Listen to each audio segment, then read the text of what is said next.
नमस्कार दोस्तों, देखिए इस वीडियो में हम रीजनिंग के कुछ महत्वपूर्ण प्रश्नों की प्रैक्टिस करने वाले हैं जो आपके बिल्कुल एग्जाम पैटर्न पर आधारित हैं।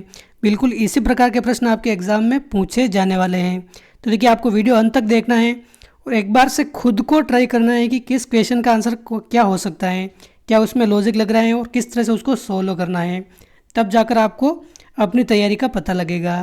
तो देखिए अगर शुरुआत करें पहले प्रश्न से, तो क्या करें आपने 1 से 3 प्रश्न में हमने क्या करना है, श्रेणी को पूर्ण करने हैं तो लुप्त स्थान के लिए विकल्प का चयन करना है। ये हमें कुछ सीरीज़ दे रखी है, इसमें हमें जो अपने क्वेश्चन मार्क दे रखा है यहाँ पर ये पता लगाना है ये यहाँ पर क्या आएगा। तो देखिए क्वेश्चन फर्स्ट क्या करा आपने, देखिए ये सीरीज़ दे रखी है 48, 82, 44, 77, 40 और 72। तो इस जगह क्या आएगा, क्या हो जाएगा इसका आंसर। तो देखिए जब भी इस प्रकार की सीरीज आ जाए आपको या तो उनमें अंतर देखना है या फिर ये कितने गुना आगे बढ़ रहा है यह देखना है। वर्ग हो सकता है, घन हो सकता है, सम विषम संख्या हो सकती है, किसी भी प्रकार का कोई भी लॉजिक लग सकता है। तो देखिए अगर देखें कितने गुणा अगर ये सीरीज बढ़ रही है तो ये भी देख लेते हैं। 48 से सीधे बाद में कितना आ रहा है अपने 82 आ रहा है, यानी कि 48 का अगर दुगुना भी करें, 48 का दुगुना करें तो अपने 96 आता है, लेकिन ये अपने 82 दे रखा है। और देखिए 82 के बाद वापस डायरेक्ट अपने 44 हो गया, यानी कि कम हो गया, और 44 के बाद वापस बढ़ गया 77 हो गया अपने 77। तो देखिए एक बार तो सीरीज बढ़ रही है और एक बार घट रही है, एक बार बढ़ रही है और एक बार घट रही है।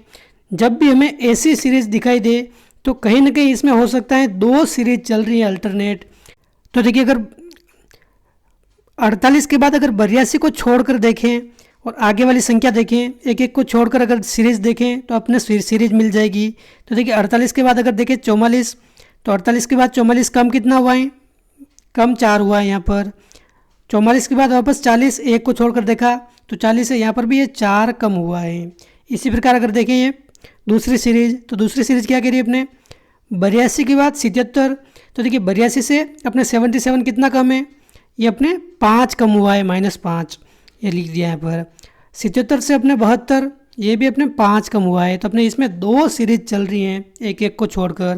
तो देखिए 82 के बाद 77, 77 के बाद 72, और यहाँ पर भी अगर आगे आने वाली संख्या होगी तो 72 से 5 कम क्या हो जाएगा अपने 67 आगे आने वाली संख्या हो जाएगी। लेकिन हमें तो ये संख्या ज्ञात करनी है, तो ये क्या हो जाएगी अपने 40 के बाद अगर यहाँ देखेंगे 40 में नीचे वाली सीरीज में अपने 4 कम हो रहा है, तो 40 से अगर और 4 घटा देंगे तो अपने ये क्या आ जाएगा अपने 36 आ जाएगा।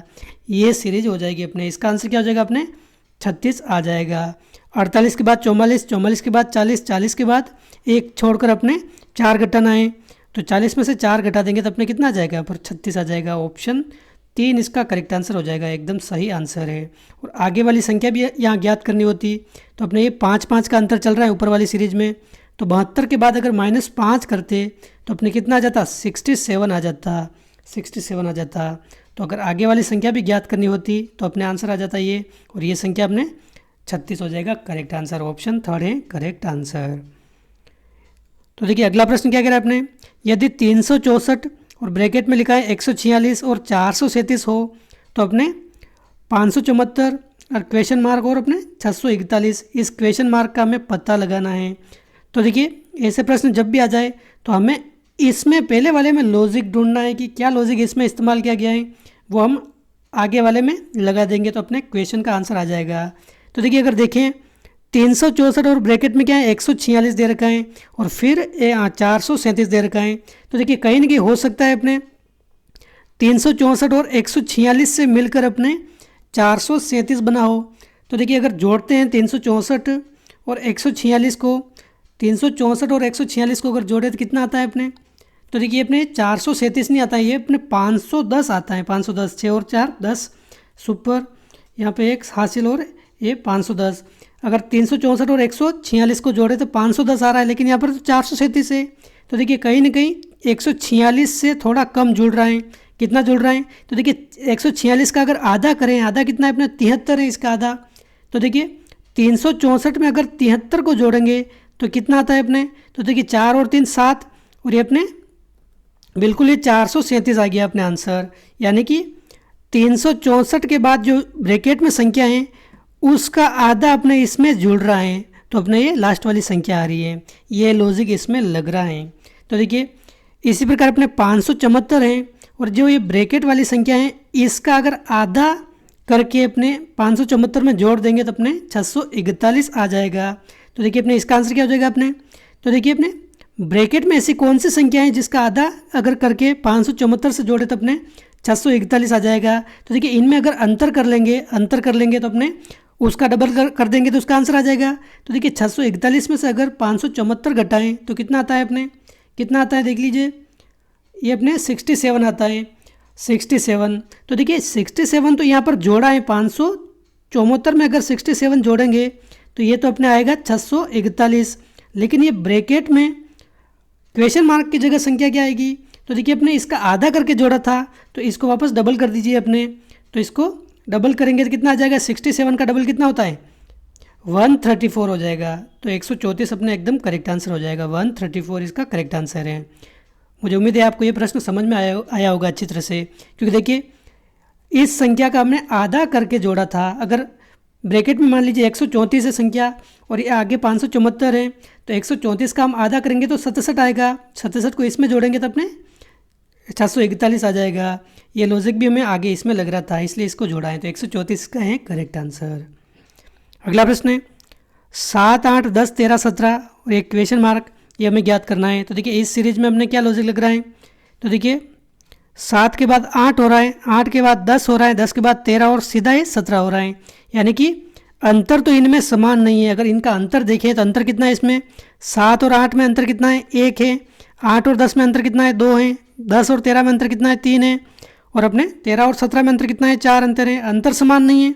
लेकिन देखिए यहाँ इस अंतर से एक हमें लॉजिक पकड़ में आ रहा है कि अंतर एक एक बढ़ता जा रहा है, यानी कि पहले 1 था, फिर 2, फिर 3, फिर 4, तो जाहिर सी बात है आगे अंतर कितना हो जाएगा 5 हो जाएगा, यानी कि 17 के बाद जो संख्या आएगी उसमें और अपने 17 में अंतर कितना हो जाएगा 5 हो जाएगा। तो 17 में अगर 5 जोड़ देंगे तो अपने कितनी संख्या आ जाएगी, 17 में 5 जोड़ेंगे तो 22 आ जाएगा, यानी कि 22 और 17 में अंतर कितना है, 22 में से अगर 17 घटाएंगे तो कितना आ जाएगा अपने 5 आ जाएगा। तो इसका आंसर हमारा क्या हो जाएगा, तो देखिए एकदम करेक्ट आंसर इसका हो जाएगा अपने 22, ऑप्शन फर्स्ट इसका करेक्ट आंसर है। अगला प्रश्न है PL के LMQ और ये अपने सादृश्यता वाला प्रश्न है। ये एक तरह से देखा जाए समानुपात जैसे हम लिखते हैं कि जो लॉजिक इन आगे वाले में लग रहा होगा वही इसमें लगेगा, तो हमें ये ज्ञात करना है। तो देखिए जब भी अंग्रेजी वर्णमाला का कोई प्रश्न आ जाए, मैंने आपको पहले भी बताया है, आपको ABCD का पूरा क्रम याद होना चाहिए कि कौन से स्थान पर कौन सा अक्षर आता है अपने अंग्रेजी वर्णमाला का। तो देखिए सबसे पहले तो अपने इनका क्रम दे देंगे तो हमारे क्वेश्चन करने में थोड़ी आसानी रहेगी। तो देखिए P अगर बात करें तो P अपने 16वें नंबर पर आता है अंग्रेजी वर्णमाला में, L अपने 12वें नंबर पर आता है और K अपने आता है 11वें नंबर पर, ये इसका क्रम हो गया। L की अगर बात करें तो 12वें नंबर पर और ये M आता है अपने 13वें नंबर पर और Q अपने 17वें नंबर पर आता है। तो देखिए इनमें क्या लॉजिक लग रहा है ये हमें पता लगाना है। तो देखिए अगर पहले अक्षर से अगर इनको मिलान करें, यहाँ पर P पहला अक्षर है, यहाँ पर L पहला अक्षर है, ये अपने 16वें नंबर पर और ये अपने 12वें नंबर पर है। तो देखिए 16 से 12 अपने कितना कम है, 4 कम है, तो हो सकता है इसमें ये लॉजिक लग रहा हो आगे वाली भी संख्या में। तो पहले से पहले इसमें भी मिलान करके देख लेते हैं कि ऑप्शन में कोई अगर मिल जाएगा पहला अक्षर तो आगे करेंगे, बाकी हम समय ख़राब नहीं करेंगे, इस पर कोई अलग लॉजिक ढूंढेंगे। तो देखिए R अपने किस नंबर पर आता है, R 18वें नंबर पर आता है। तो देखिए यहाँ पर भी जो पहला अक्षर होगा इसमें भी -4 करके देख लेते हैं कि 14वें नंबर पर जो आ रहा है वो अपने ऑप्शन में है या नहीं। तो देखिए 14वें नंबर पर अपने N आता है, 14वें नंबर पर अपने N आता है, N। तो देखिए N तो अपने किसी ऑप्शन में पहला अक्षर दे ही नहीं रखा है, तो ये लॉजिक तो हमारे लग नहीं रहा है, ये अपने पहले से पहला मिलाकर ये लॉजिक तो हमारे नहीं लग रहा है। तो देखिए दूसरा लॉजिक क्या लग रहा है अपने, तो देखिए इसमें 16 दे रखा है, इसमें 16 और यहाँ पर ये 17 दे रखा है, यानी कि एक ज़्यादा बढ़ रहा है।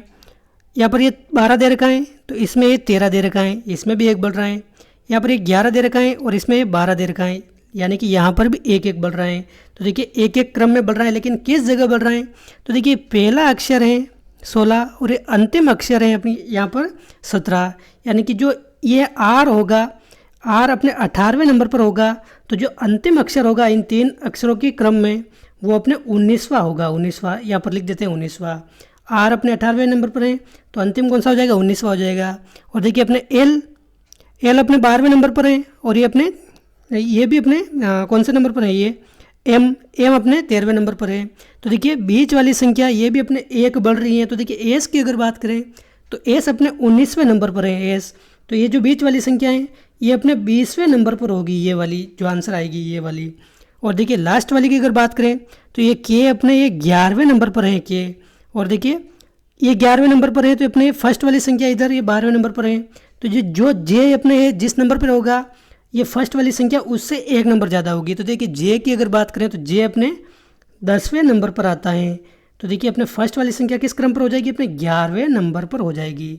यानी कि अंग्रेजी वर्णमाला में अपने 11वां, 20वां और 19वां ये अपने आंसर हो जाएगा। तो देखिए 11वें नंबर पर अपने के आता है, 20वें नंबर पर अपने टी आता है और अपने 19वें नंबर पर एस आता है। तो देखिए के टी एस इसका आंसर हो जाएगा, के टी एस। तो के टी एस किस में आ रहा है, इसमें नहीं आ रहा है, ऑप्शन 3 में भी नहीं आ रहा है, अपने ऑप्शन 2 में आ रहा है के टी एस। तो ऑप्शन 2 इसका करेक्ट आंसर हो जाएगा। देखिए वापस से समझ लीजिए आप, अपने पी 16वें नंबर पर था, एल 12 ये 11वें नंबर पर था, ये 12, 13 और 17 नंबर पर था। तो देखिए ये 16वां नंबर और इसमें ये पी ये जो फर्स्ट वाला है और इधर लास्ट वाला है अपने इसमें +1 हुआ था, बीच वाले में +1 हुआ था और लास्ट वाले और फर्स्ट वाले में इसमें भी +1 हुआ था। इस प्रकार हमने ये किया था कि जो आर था और इधर ये लास्ट वाला था इसमें +1, एस और ये बीच वाला इसमें भी +1 और जे और ये फर्स्ट वाला इसमें भी +1 हमने कर लिया था। इस प्रकार ये आंसर हो गया था अपने के टी एस। ऑप्शन 2 इसका करेक्ट आंसर है। मुझे उम्मीद है आपको ये अच्छे से समझ आ गया होगा। अगला प्रश्न है अपने, देखिए इसमें भी अपने क्रम दे देते हैं, ये भी अपने क्रम देंगे तभी आपको आसानी से आएगा ये प्रश्न। तो देखिए एस एन के, एस अपने किस क्रम पर आता है, तो देखिए एस अपने 19वें नंबर पर आता है, एन अपने 14वें नंबर पर आता है और के अपने 11वें नंबर पर आता है। क्यू की अगर बात करें तो 17वें नंबर पर आता है, एम अपने 13वें नंबर पर आता है एम, और एच अपने 8वें नंबर पर आता है। तो देखिए इनमें क्या लॉजिक लग रहा है ये हमें पता लगाना है।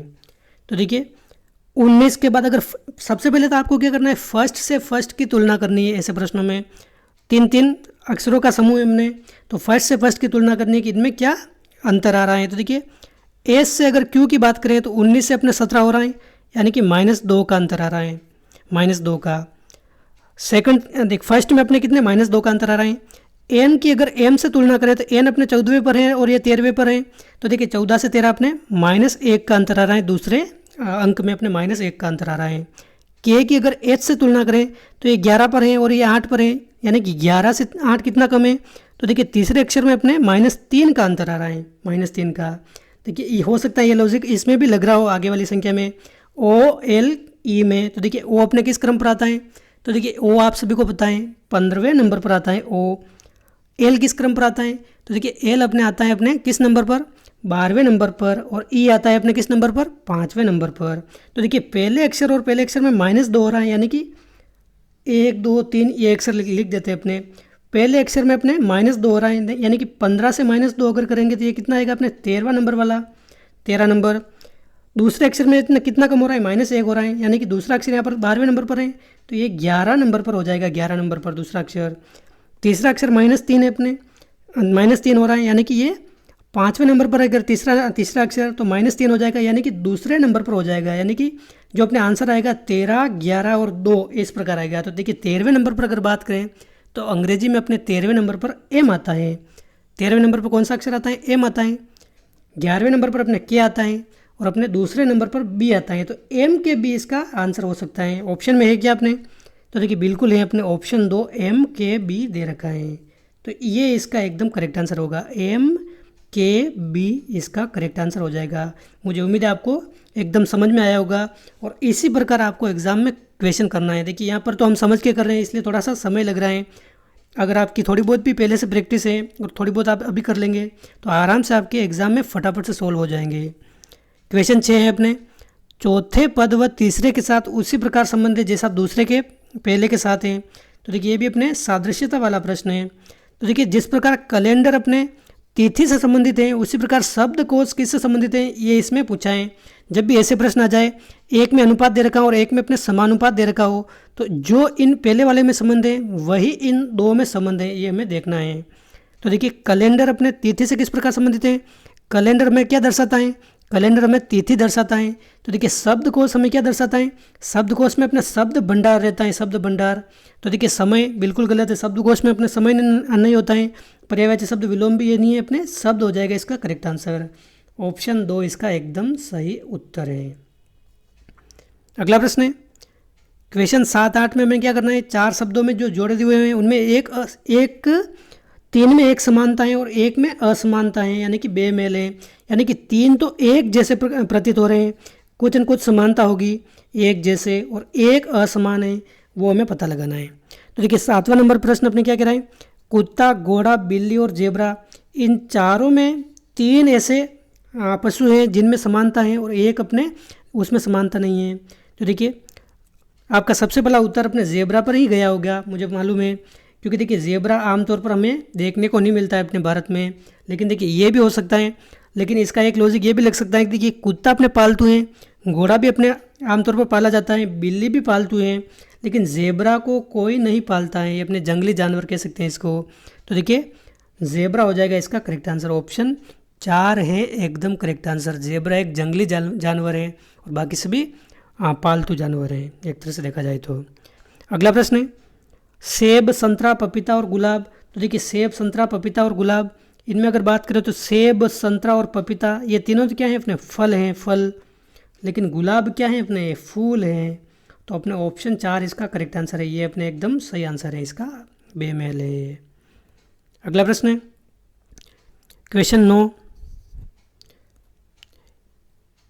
यदि वर्षा को पानी, देखिए वर्षा को यहाँ पर इस तरह के प्रश्न पूछे जाते हैं, उसमें ये कह देंगे कि घोड़े को गधे कह रहे हैं, गधे को बिल्ली कह रहे हैं, तो अपने अंत में ऐसा पूछ लेंगे कि उस बिल्ली को क्या कहेंगे। तो इन क्वेश्चन से इजी कोई क्वेश्चन नहीं है, क्योंकि ऐसे क्वेश्चन में सीधा उत्तर आपको इसी क्वेश्चन में नज़र आ रहा होगा। क्योंकि देखिए देखते हैं अपने आ जाएगा अभी आपको ये, यदि वर्षा को पानी कहें, पानी को हवा कहें, हवा को बादल, बादल को आकाश कहें और आकाश को समुद्र कहें और समुद्र को सड़क कहें, तो वायुयान कहाँ उड़ते हैं। तो देखिए इस क्वेश्चन के हिसाब से हमें आंसर देना है। तो देखिए आप सभी को पता है वायुयान, वायुयान अपने सड़क पर तो चलने से रहे, कहाँ उड़ते हैं, अपने आकाश में उड़ते हैं, आकाश में वायुयान उड़ते हैं।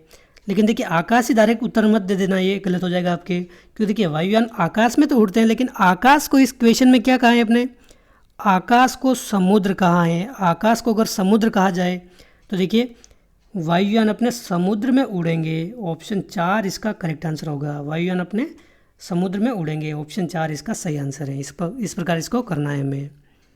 अगला प्रश्न है देखिए अपने रक्त संबंध वाला प्रश्न है। रक्त संबंध का मैंने आपको अलग से वीडियो करा दिया है, वो जाकर आप देख लेंगे रक्त संबंध वाला।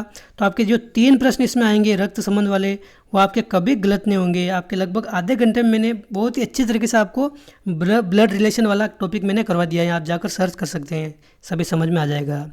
तो देखिए क्वेश्चन क्या कह रहा है अपने, वीणा की ओर संकेत करते हुए मोहन ने कहा कि वह मेरे दादाजी की इकलौती पुत्री की पुत्री है।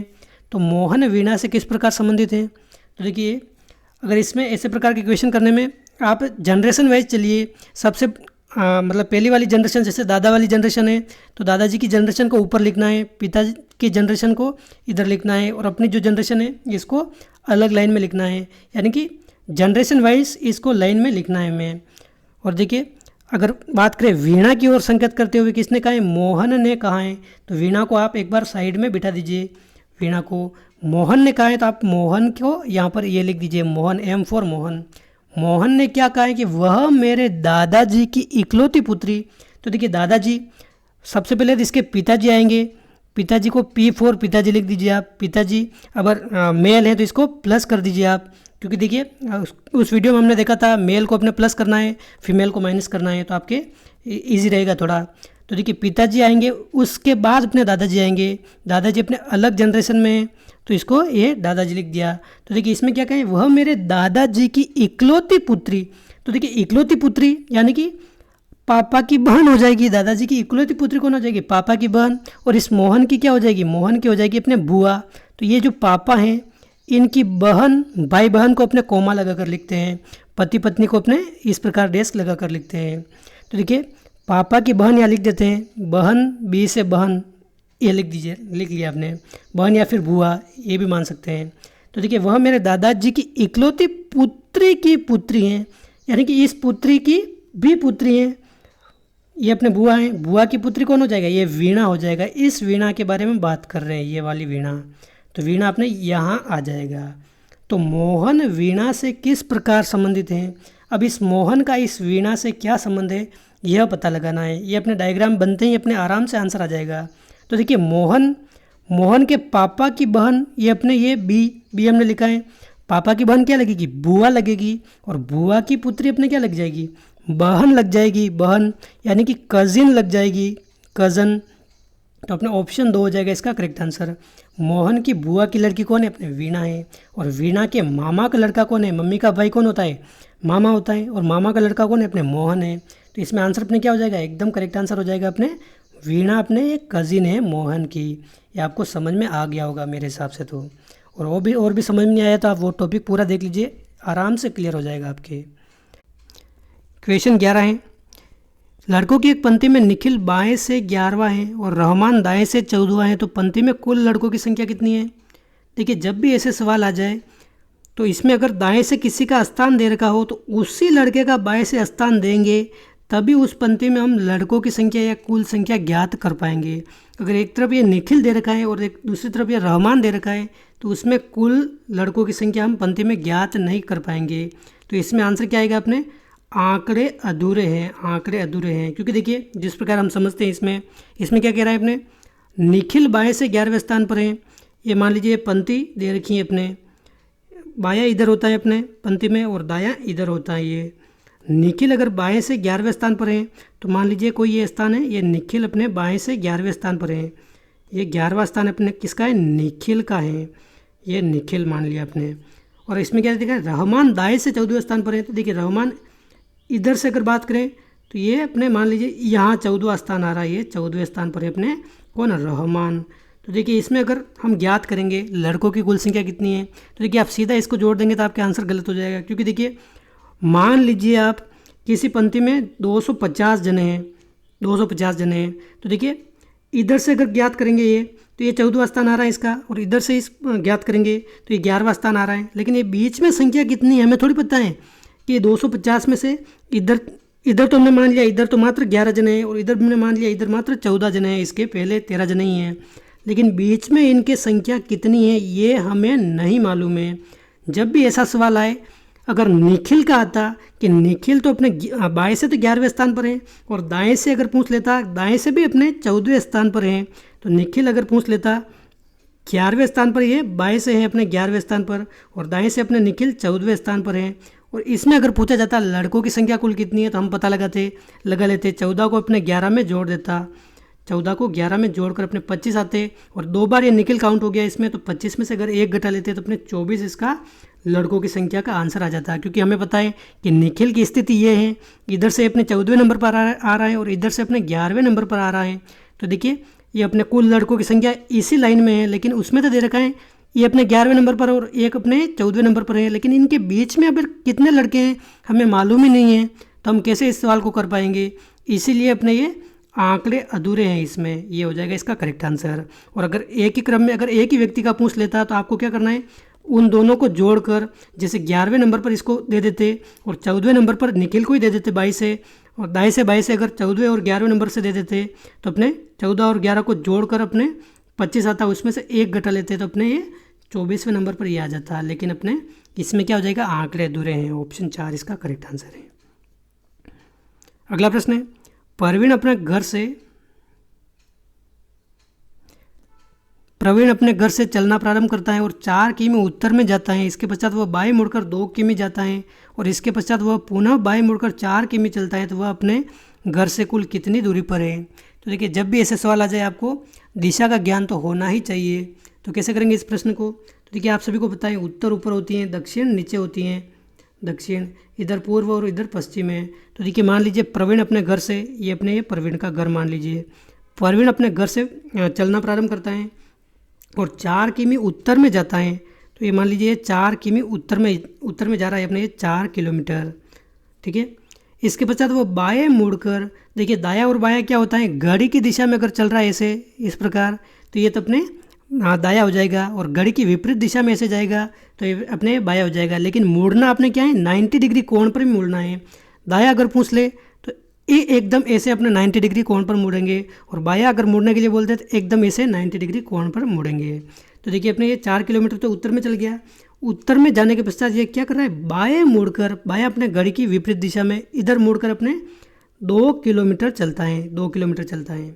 इसके पश्चात वह पुनः बाएं मुड़कर, यानी कि पुनः बाएं, ये घड़ी की विपरीत दिशा, वापस ये नीचे हो जाएगा, पुनः बाएं मुड़कर ये 4 किलोमीटर चल जाएगा। तो ये 4 किलोमीटर चल गया, चलता है। तो वह अपने घर से अब वर्तमान में कितनी दूरी पर है, तो देखिए सरल रेखा में आदमी चलता है, कभी भी ऐसे सवाल में आप ध्यान रखना, ऐसे टेढ़े मेढ़े नहीं जाएगा, सरल रेखा में हम मान कर चल रहे हैं। तो देखिए ये अगर 2 किलोमीटर की दूरी है तो निश्चित तौर पर ये इसका घर है, और वर्तमान में ये यहाँ पर है, तो ये दूरी भी इसकी कितनी हो जाएगी, ये 2 किलोमीटर हो जाएगी।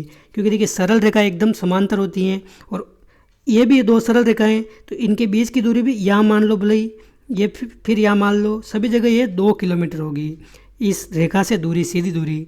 तो यहाँ पर ये निखिल की इसकी स्थिति है, प्रवीण की, यहाँ पर प्रवीण बैठा है। तो अपने घर से अपने ये सीधी दूरी कितनी है इसकी, यहाँ पर अगर 2 किलोमीटर, तो यहाँ पर भी ये 2 किलोमीटर इसकी दूरी हो जाएगी। ऑप्शन 2 है इसका करेक्ट आंसर। अगला प्रश्न है क्वेश्चन 13, पूर्व की ओर मुँह करके आप बाएं मुड़े, वह 20 मीटर चले, फिर आप बाएं मुड़कर 20 मीटर चले, अब अपनी दाईं तरफ 45 डिग्री मुड़े, वह सीधे चलकर 50 मीटर तय किए, अब आप प्रारंभिक बिंदु से किस दिशा में हैं। देखिए इसमें भी आपको दिशा का ज्ञान होना अति आवश्यक है, वरना दिशा के ज्ञान के बिना ये कोई क्वेश्चन आप सोल्व नहीं कर पाएंगे। ऊपर अपने उत्तर, इधर दक्षिण, इधर अपने पूर्व दिशा, और इधर अपने पश्चिम दिशा। और देखिए पूर्व की ओर अपने क्वेश्चन के अनुसार अगर चले तो पूर्व की ओर आपका मुंह है, यानी कि इस साइड आपका मुंह है। पूर्व की ओर मुंह करके आप बाएं मुड़े, देखिए बाएं मुड़े मैंने क्या बोला आपको, घड़ी की विपरीत दिशा में आपको बायां है और घड़ी की दिशा में आपके दायां है, और सीधा मुड़ना है आपको। अगर आपका मुंह पूर्व की तरफ है और आप बाएं मुड़ेंगे तो घड़ी की विपरीत दिशा, यानी कि इस साइड आप जाएंगे, ऊपर जाएंगे। तो आपका मुंह अभी वर्तमान में पूर्व दिशा में, तो आप ऊपर की तरफ जाएंगे तभी आपका बायां कहलाएगा, ये बायां। तो देखिए बायां अपने इस साइड में थे और ऊपर की तरफ गए तो ये बायां हो गया आपका, और नीचे की तरफ जाता है ये, तो आपकी क्या हो जाता, दायां हो जाता।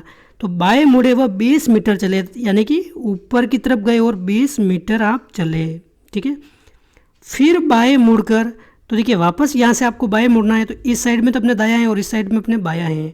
तो देखिए वापस आपको बाएं मुड़ना है, ये बाएं मुड़े और 20 मीटर आप वापस चले, 20 मीटर चले। अब दाईं तरफ 45 डिग्री मुड़े। तो देखिए जब तक अपने कोई कोण नहीं दे रखा हो तब तक तो हमें 90 डिग्री मुड़ना है, लेकिन यहाँ पर दे रखा है कोण 45 डिग्री मुड़ना है हमें, किस तरफ, दाईं तरफ। तो देखिए कोई आदमी अगर इस तरफ जा रहा है तो अपने घड़ी की दिशा में दाईं तरफ होता है, इस तरफ, यानी कि इस साइड में।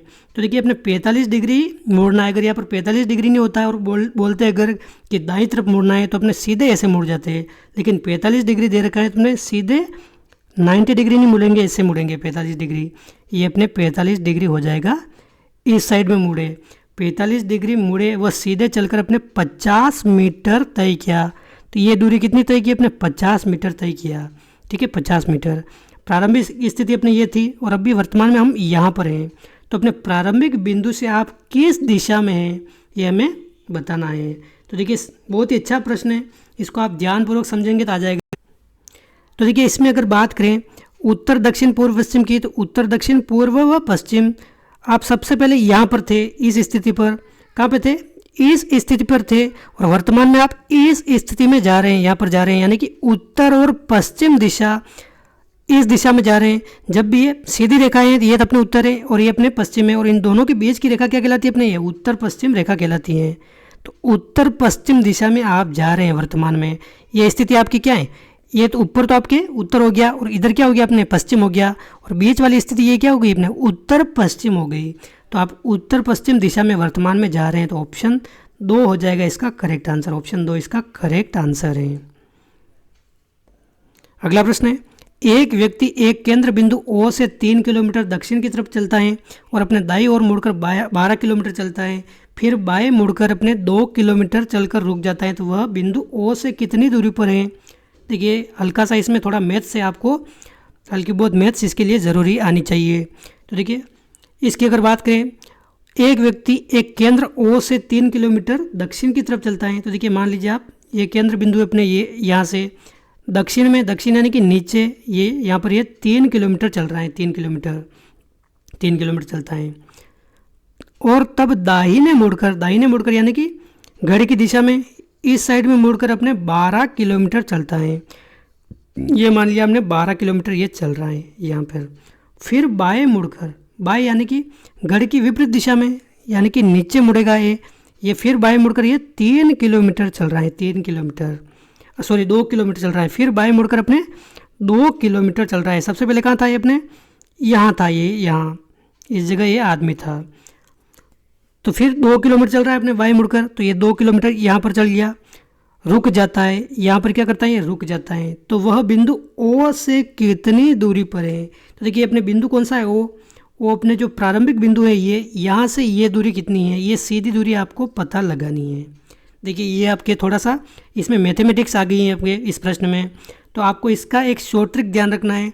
अगर ऐसा कोई प्रश्न पूछा जाए तो आपको क्या करना है, तो ये देखिए सबसे जो लंबी रेखा दे रखी है ये अपने 12 का, तो आपको क्या करना है, वर्ग करना है, वर्ग।